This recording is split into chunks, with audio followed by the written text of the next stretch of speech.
Hello everyone! Ayan, kumusta po sa inyong lahat? So for today's video ay tara at samahan niyo po ako magluto ng napakasarap na bihon gisado at syempre lalahokan po natin yan ng squid balls and syempre lalagyan din natin po yan ng konting pork tapos syempre mga gulay. So meron po tayo dito ng repolyo or cabbage. Ayan, so kalahati lang po yan and pig-slice ko lang po ng maninipis. Tapos meron po tayong 2 pirasong carrots, ano? Arte-arte. 2 carrots, ayan. Tapos i-slice lang natin ng medyo pahaba-haba din. Tapos ayan guys, yung ating pork dyan. Sinangkot siya ko na yan guys. So nilagyan ko na rin ng konting asin at paminta para may lasa na yung ating pork. At pag nag-golden brown na yung ating pork, ay pwede na natin igisa yung ating bawang at yung ating mga sibuyas. And then halu-haluin lang po natin iyan. Ayan. Tapos pagkatas ilagay na natin dyan yung ating in-slice na carrot and cabbage. Ayan. So, wag po nating lutuin masyado yung ating gulay para mamaya hindi po masyadong luunok or malata. Ayan. So, naglagay na po ako ng oyster sauce, soy sauce, paminta at ng isang pork cube. Ayan. Sa ating pampalasa. And then, halu-haluin lang po natin uli. At pag okay na guys, pwede na po natin yan hanguin. Ayan. Para hindi po maluto yung ating mga gulay. Para pag kinain natin mamaya ay medyo crunchy-crunchy pa yung gulay. Ayan. Tapos, ayan, sa ating kawali, hindi na natin huhugasan. Maglalagay na tayo dyan ng mga 1,000 liter. Charot. Ayan. Tama nga. 1,000 liter ba? Ayan.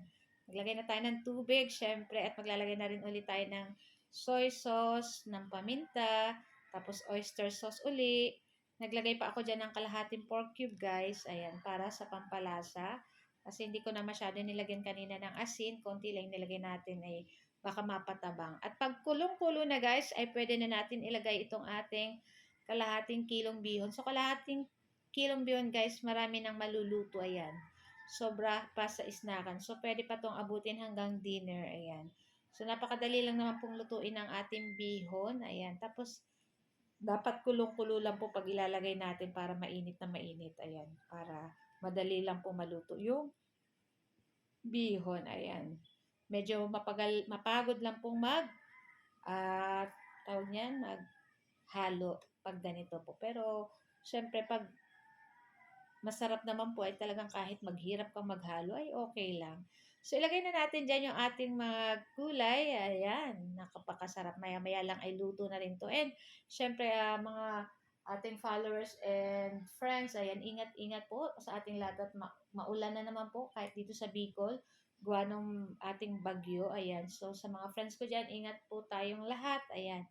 So, ilang minuto lang ay papatayin na natin yung ating apoy dito at pwede na rin to guys, hanguin at luto na rin yung ating bihon dito, ayan. So, ito lang po ang aming video today at sana po ay nag-enjoy kayo. Huwag niyo po sanang kalimutan mag-like, comment at pa-share po ng ating video at kung bago pa lang po kayo sa aming page, huwag niyo pong kalimutan mag-like, follow para palagi po kayong updated sa aming mga bagong video na i-upload at huwag niyo na rin pong kalimutan na mag-subscribe sa aming YouTube channel. So guys, ito na po ang ating napakasarap na bihon gisado at super yummy nito. Kayo na pong bahala sa coke. Sa amin, tubig lang okay na. Thank you for watching. See you next video. Ciao!